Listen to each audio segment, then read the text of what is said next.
My face was a mask of perfect calm as I leaned toward my husband, Liam. The noise of the party, the clinking glasses and forced laughter, all faded into a dull hum. I lowered my voice to a whisper, the words meant only for him. "It's happening now." He gave a single, almost imperceptible nod. We moved as one, slipping away from the opulent crowd with practiced ease, our steps synchronized and silent as we passed through a set of glass doors and onto a quiet, moonlit patio. The sudden chill in the air was a welcome shock, sharpening my senses. I didn't hesitate. From my clutch, I pulled a sleek satellite phone, its weight familiar and grounding in my palm. My thumb pressed the single speed dial button. The call connected instantly, no ringing, just a sterile click and a man's voice, clipped, professional, and devoid of any emotion. Trident on secure. My own voice came out just as steady, a low and level tone I had perfected over years. "This is Oracle. Execute contingency protocol Jericho. Full asset denial." The line went dead. There was no confirmation needed. The order was given. 30 minutes earlier, I had been standing in that same room, a ghost at the feast. It was the engagement party for my younger sister Chloe, a woman who wore her condescending glamour like armor. The event was held at the massive waterfront estate belonging to her fiancé Marcus Thorne, a handsome and charismatic businessman whose smile never quite reached his eyes. The air was thick with the scent of expensive perfume and the quiet venom of high society. It was a world I had long ago learned to navigate by becoming invisible. Then, Chloe saw me. A cruel smirk curled her lips as she glided over, her voice pitched just loud enough for Marcus and their circle of friends to hear. "Well, well, look what the recruitment office dragged in. The useless soldier decided to come." A few of her friends tittered, the sound light but sharp. I felt Marcus's gaze on me, a brief, pitying glance that dismissed me as nothing more than a pathetic footnote in his fiancée's life. An annoyance to be tolerated. I held my sister's gaze, my expression unreadable. Inside my mind, a cold, clean mechanism clicked into place. This wasn't an insult. It was a gift. This single public act of derision was the final, perfect seal on my cover. They saw a failure, a disappointment who couldn't even make it through basic training. They had no idea they were looking at the architect of their downfall. For a fleeting second, I almost felt sorry for her. She thought she was landing another practiced blow, another point scored in a lifelong game only she seemed interested in playing. Chloe's laughter bounced off the polished marble. She thought it was just another casual cruelty, another victory in a lifelong sibling rivalry. She had no idea she had just armed the weapon pointed at her own life. To understand why 12 minutes was all it took to dismantle her world, you have to understand the two lives I was living. To my family, my story ended the day I heard the snap. I was on an ROTC training course, the kind my father always talked about with a nostalgic glint in his eye. It was a simple fall from a rope traverse, but the result was a compound fracture in my tibia, a clean, decisive break that ended my military career before it had even begun. The doctors were kind, but firm. The physical requirements for a commission were no longer attainable. To me, it was a change of plans. To my father, Colonel Richard Sterling, a man whose identity was so completely fused with the Army that he saw the world as a chain of command. It was a catastrophic failure. I had failed to uphold the family legacy. I remember a dinner about a year ago, one of those tense family gatherings where the air is thick with unspoken resentments. My father was holding court, raising a glass to Chloe and Marcus. To my daughter he'd boomed, beaming at Chloe, who had the good sense to secure her future by marrying a man of action, a real empire builder. He then turned to me, his smile tightening into something more like a grimace. "And to Anya, of course. Just got another promotion, didn't you? Shuffling papers for some 3-letter agency. Good, safe work." I just smiled and nodded, the food tasting like ash in my mouth. In my head, the internal ledger began to run. He saw shuffling papers. I saw the time I rerouted a compromised satellite's data stream in under 90 seconds, saving the lives of an entire deep-cover team in Eastern Europe. He saw safe work. I saw the 72 sleepless hours I spent cross-referencing encrypted communications to identify a mole inside our own agency. The list went on, a silent testament to a life he would never, could never understand. My silence became my sanctuary. In that world, the one they couldn't see, I wasn't Anya, the disappointing daughter. I was Oracle. My real office wasn't a cubicle, it was a skiff a sensitive compartmented information facility buried deep within the Defense Intelligence Agency. It was a cold, silent room, bathed in the blue glow of data screens, where the only currency that mattered was accuracy. Here, I wasn't a failure. I was the mission director for Operation Gilded Cage. The authority I held wasn't given, it was earned by blood and brilliance, specifically by preventing a catastrophic intelligence breakdown that would have crippled our foreign interests 6 months prior. I remember standing before a panel of grim-faced senior officers, the air humming with tension. Among them was Navy Captain Eva Rostova, a woman whose operational experience was legendary. I pointed to a complex, sprawling link analysis chart on the main screen, a web of connections that had taken my team 4 months to build. Marcus Thorne is the linchpin, I stated, my voice echoing slightly in the secure room. His legitimate logistics company is the primary artery for the Red Market Syndicate's illegal arms flow into the EU. We have confirmation that the physical ledger data is on a privately owned air-gapped server in his home office. I took a breath, letting the weight of my next words sink in. The engagement party tonight is our only viable surveillance window. If he migrates that data offshore tomorrow as planned, it's gone forever. We need to authorize full asset denial, with a kinetic team on standby for extraction. There were no questions, no doubts. Captain Rostova just looked at me, her eyes sharp, and gave a slow, deliberate nod. In this room, my word was absolute. That quiet authority felt a million miles away just last week, during a phone call with my mother, Eleanor, the family's gentle peacekeeper, whose primary mission was to smooth over any conflict before it truly began. She had called to talk about Chloe's wedding seating chart, but the conversation inevitably drifted. "You know how your father is, honey," she'd said, her voice soft and placating. He wanted such a grander story for you, all that potential. He just worries." I stayed silent, listening to the familiar excuses. "Just try to be happy for your sister. Marcus is such a wonderful provider, and she's so thrilled." I didn't try to explain that my safe little job came with a security clearance that made senators nervous. I didn't tell her that my potential was being used to dismantle international criminal organizations. What was the point? Her love was a soft, suffocating blanket of denial, a desperate attempt to keep the family picture looking perfect, even if it meant cutting me out of the frame. Her words weren't meant to be cruel, but they landed with the heavy weight of 1,000 similar conversations, 1,000 other moments where my reality was politely and quietly erased to make room for Chloe's. My world, my achievements, my very identity.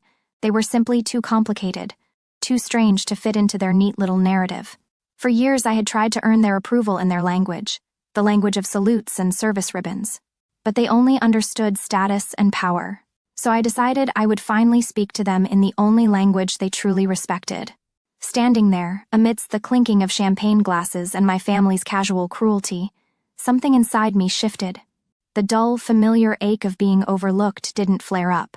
Instead, a profound and chilling clarity took its place. This wasn't about getting even. Revenge is an emotional, messy affair. This was about mission success. Operation Gilded Cage had been in a holding pattern for weeks, waiting for the perfect confluence of factors. My family's complete and utter dismissal of me. Their inability to see me as anything more than a failure wasn't an insult anymore. It was a tactical advantage. The perfect cover. My work on this had started long before the invitations were even printed. Weeks ago, using my authority, I had consulted on the estate's new security upgrade, subtly guiding the contractors to install a system with specific backdoors only my NSA counterpart, my husband Liam, could exploit.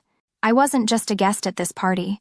I was the quiet architect of the entire environment. So while I stood there accepting my sister's pity, Liam was across the room, looking for all the world like a bored husband scrolling through his phone. But I knew he was running the final diagnostics, a digital ghost slipping through the firewalls I had designed to be porous for him alone. I felt a slight vibration from the burner phone in my clutch and glanced down. It was a message from Liam. Just 3 words. Server active. Data vulnerable. That was it. The final trigger. The emotional noise of the party, my father's booming laughter, Chloe's smug satisfaction, all of it dissolved into irrelevant background static. The system was now live. All it needed was my command. My mind flashed back to a secure video conference a week prior with the mission's final key holder.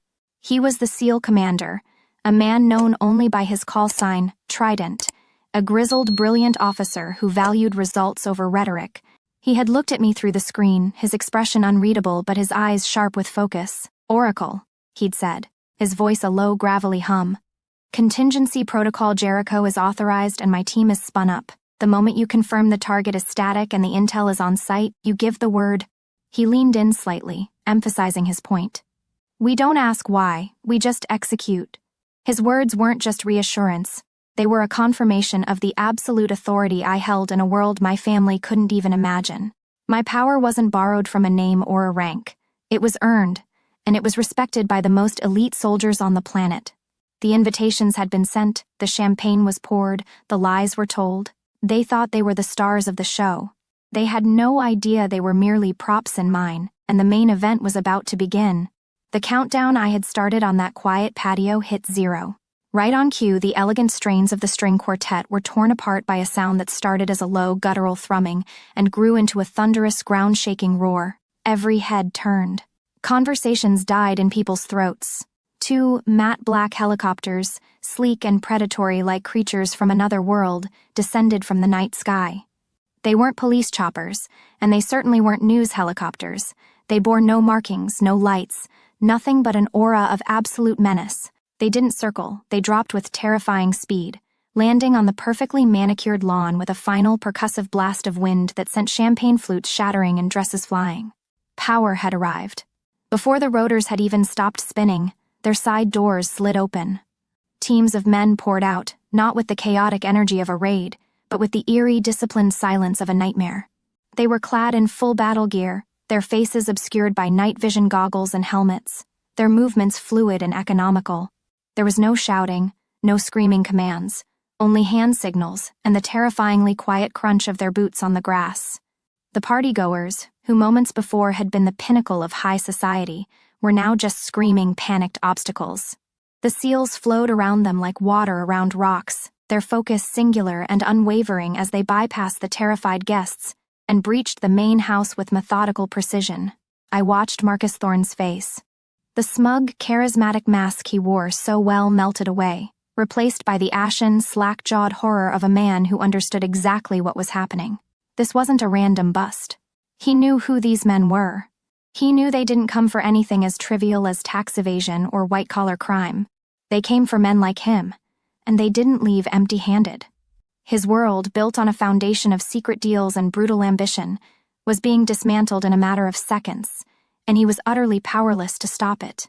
He was no longer a predator. He was prey. Of course, my father saw it differently. He saw an intrusion, a breakdown of order. He drew himself up to his full height, his chest puffed out with the phantom weight of a uniform he hadn't worn in 20 years. He strode forward, his face red with indignation, intercepting the path of the team's commander. "I am a colonel in the United States Army," he bellowed, trying to impose his long irrelevant authority on the situation. "I demand to know who is in—" He never got to finish the sentence. The SEAL commander, Trident, didn't even break stride. He moved past my father as if he were a statue, his eyes scanning the chaos with a specific purpose. He wasn't looking for Marcus. His men were already handling that. He was looking for me. His gaze found mine as Liam and I emerged calmly from the side of the house, away from the main panic.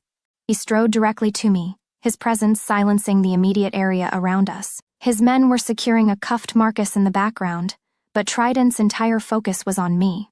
He came to a halt, his posture one of reporting, not commanding. In a voice that cut cleanly through the noise, he spoke. "Oracle, Protocol Jericho is complete. The package is secure." He paused, his eyes locked on mine. "Do you have any further orders for my team?" The word hung in the air, heavier than a bomb. "Oracle." I saw my father's face collapse. The bluster, the pride, the entire architecture of his worldview, it all crumbled into dust. "Oracle?" he whispered, the name barely audible. I knew he had heard the name before, in hushed conversations at the Pentagon or the Officers' Club. Oracle was a legend within the intelligence community, a ghost in the machine, a faceless analyst whose predictions were so accurate they were treated as gospel, a name associated with missions so secret they were never spoken of.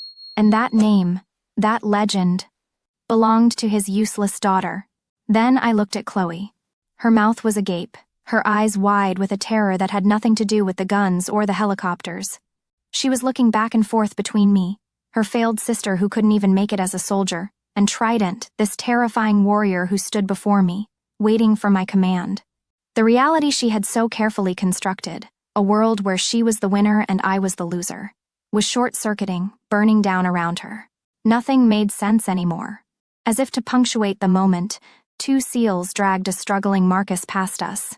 He wasn't looking at them. He wasn't looking at my father or his now former fiancé. His eyes, burning with a look of pure, unadulterated hatred and defeated rage, were locked on me.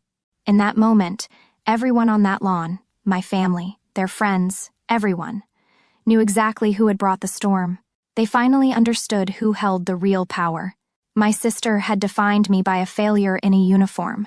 Now, the most dangerous men in the world stood ready to act, their authority deferred to my word. The aftermath was almost as terrifying as the arrival. The chaos vanished as quickly as it had appeared, the 2 black helicopters lifting into the night with a final thunderous roar, leaving a profound and unnerving silence in their wake. In under 10 minutes, Marcus Thorne, his servers, and the entire illusion of my family's perfect world were simply gone.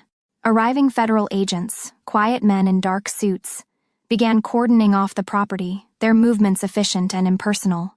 They moved around my family, my father, my mother, and Chloe, as if they were nothing more than lawn ornaments, irrelevant figures in a crime scene they didn't yet comprehend. They were utterly alone, standing amidst the debris of a party that had ruined them. I didn't say a word.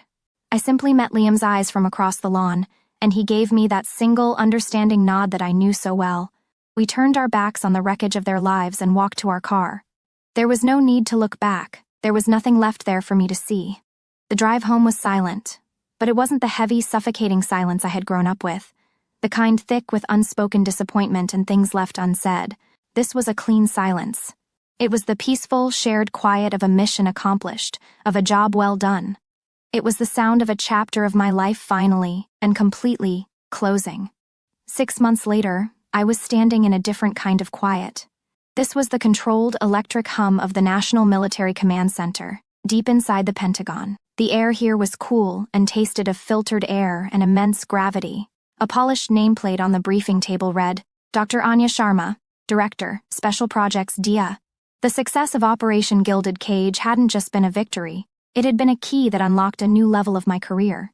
My analysis had been flawless, my execution bold, and the results had sent shockwaves through the intelligence community. They had given me my own department, my own mandate, and my own team. My audience now wasn't my dismissive family, it was a collection of generals and high-ranking officials, men and women who ran entire fleets and armies. They leaned forward as I spoke, their expressions a mixture of intense focus and profound respect. I walked them through my latest threat assessment, my voice calm and steady, my authority unquestioned. In that room, I felt a sense of belonging that my childhood home had never offered. This was my real family, a family forged not by blood or obligation, but by mutual competence and unwavering trust. Here, my worth wasn't a topic for debate, it was a given. Later that week, I was in my new office. It was spacious, with a floor-to-ceiling window that offered a panoramic view of the Washington, D.C. skyline, a far cry from the windowless room my father had always pictured me in. As I was reviewing a classified report, an email notification popped up on my screen. The sender was Chloe. The subject line just read, Anya. For a long moment, I just stared at it, feeling nothing. Not anger, not triumph, not even curiosity. It was like looking at an artifact from a forgotten civilization. I finally clicked it open. The preview text was all I needed to see. They took everything, it began. Dad won't leave his study, he just sits in the dark and keeps saying your name. Oracle. I don't understand any of it, Anya, please, can you just tell me why? I read the words, and the person who had once craved their understanding, their apology, their acknowledgement. She was gone. The internal ledger I had kept for so many years was blank. The debts had been cleared, not through forgiveness, but through consequences. Her pain, her confusion, it was hers to own. It had nothing to do with me anymore. My peace was no longer dependent on their ability to see me. My hand moved the mouse, dragging the unread email into the trash folder. A simple click, and it was gone. I took a sip of my coffee and turned my chair back toward the window, looking out at the city spread before me, a landscape of power and purpose. My purpose, my legacy. I was finally at peace, a quiet, solid state of being that I hadn't inherited. I had earned it. My father thought legacy was the story you tell about your family. I learned a true legacy is the one your actions write for you, in silence. If you've ever had to prove your worth to people who refuse to see it, share your story below. In this community, your expertise is always recognized.